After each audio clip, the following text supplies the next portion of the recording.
Hello, and welcome once again to New York City Jazz Musician's Dilemma. My name is Jonah Jonathan, and tonight I've had the great opportunity of interviewing tenor saxophonist Eric Wyatt.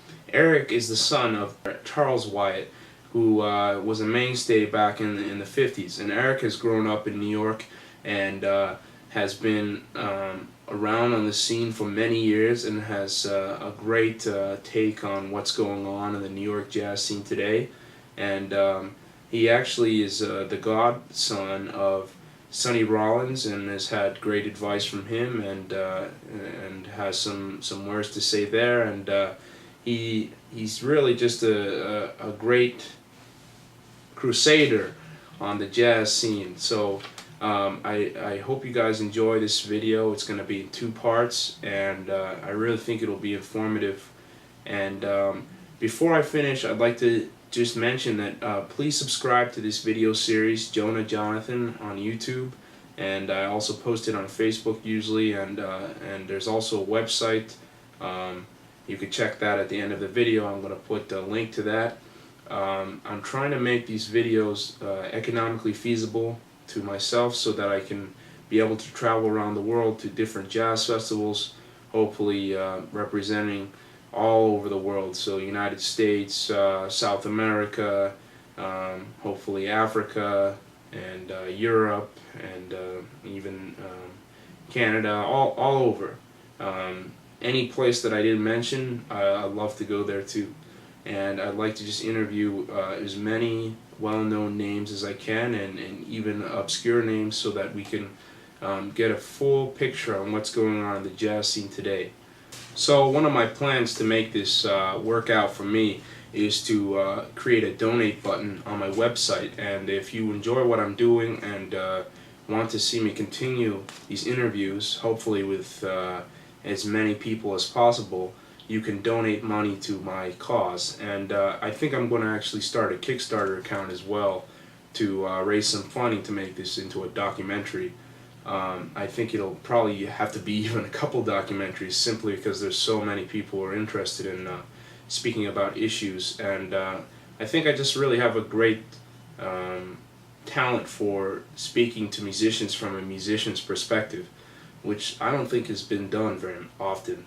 I think it's usually journalists or people who don't really play the music, so they don't have the same perspective as the people they're interviewing, which makes it challenging for them to get exactly what's going on.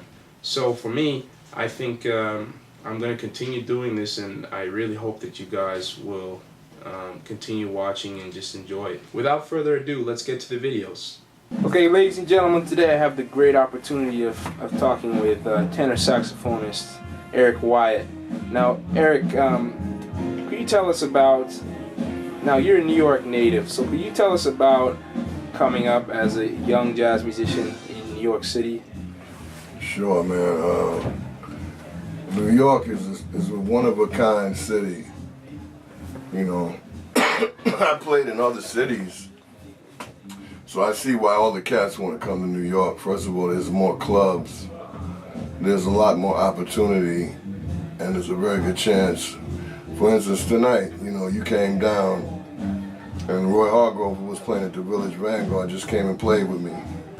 That can only happen in New York. You know, he just played a tune that I recently wrote, and Sure. We even just talked about recording it because Roy likes a lot of the music that I write, and really, New York is one of a kind. I'll just say the scene is very interesting, and you have to really, you know, find your sound. If you're going to be in New York, Sure. You're not going to work, you know, so it's unique in that sense. I played in California, I played in St. Louis.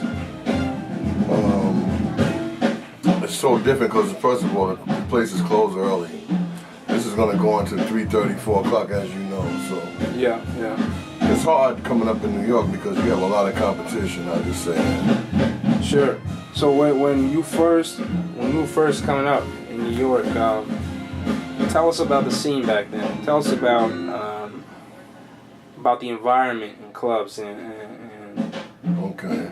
and what you experienced as a young cat trying. I experienced that you had to have your shit together because there were clubs. I remember I was hearing an interview you did with Tyler Mitchell. There was a place called Studio We, and you couldn't even get in that place. It was University of the Streets. There was the Flamingo Lounge where I used to play, and I had the opportunity to play with Junior Cook there. Sure. It was a lot.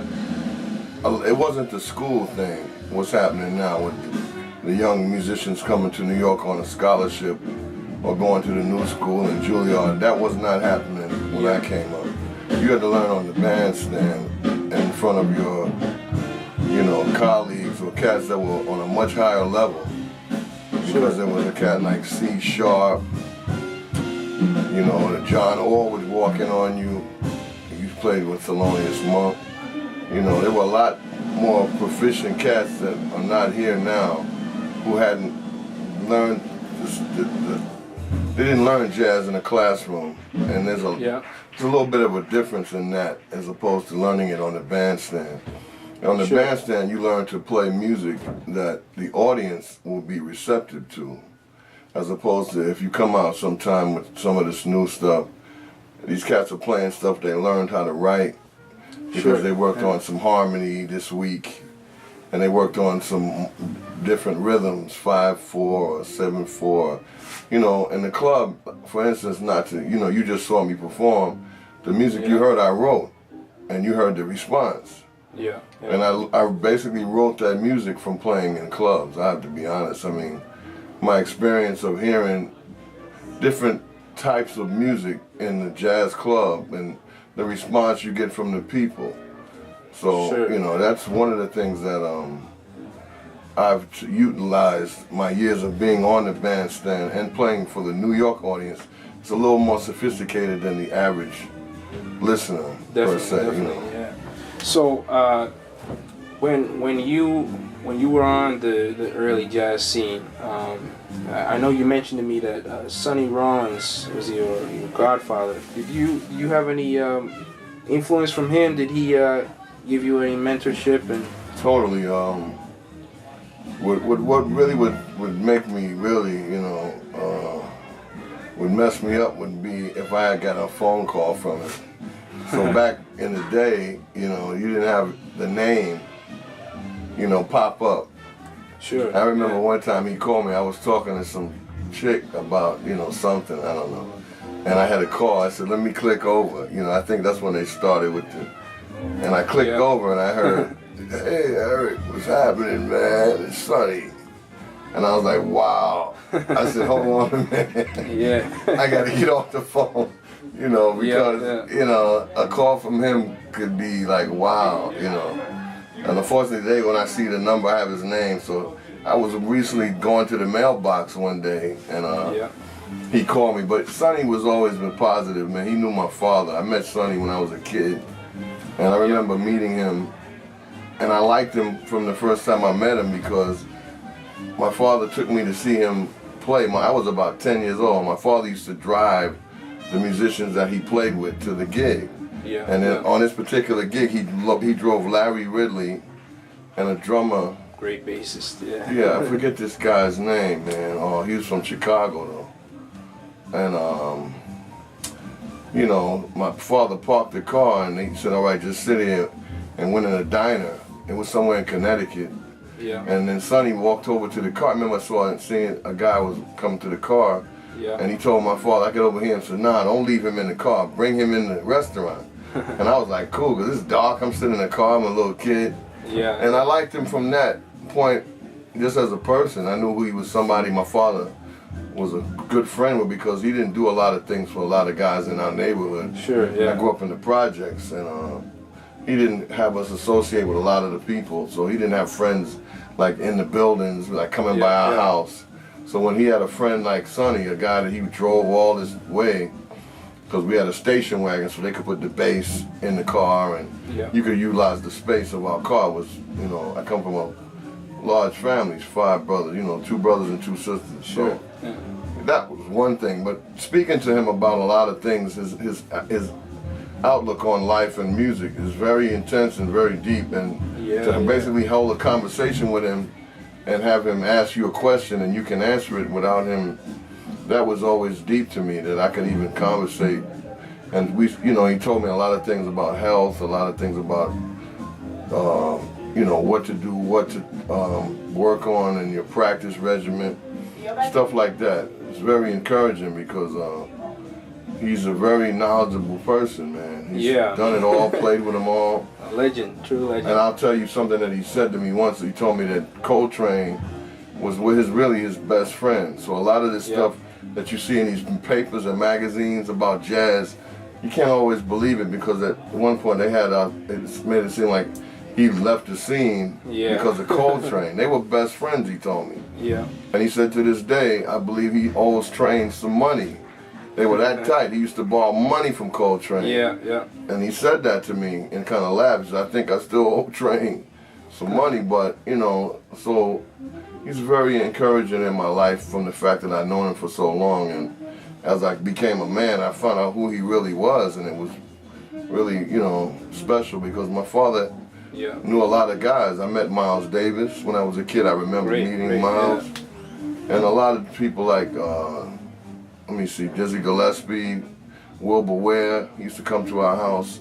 And he's a famous jazz musician, so. So that must have been a wonderful experience growing up.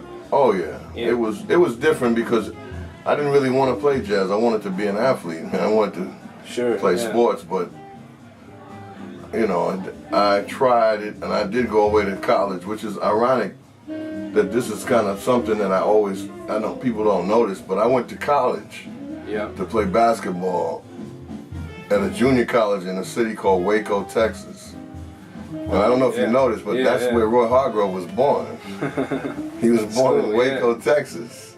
So, and he's also born on the same day as my brother, which is October 16th, which also my brother was a trumpet player. So there's a funny connection with me and this guy, you know. And I always think about that. That's so weird, you know, but we've become good friends, man. And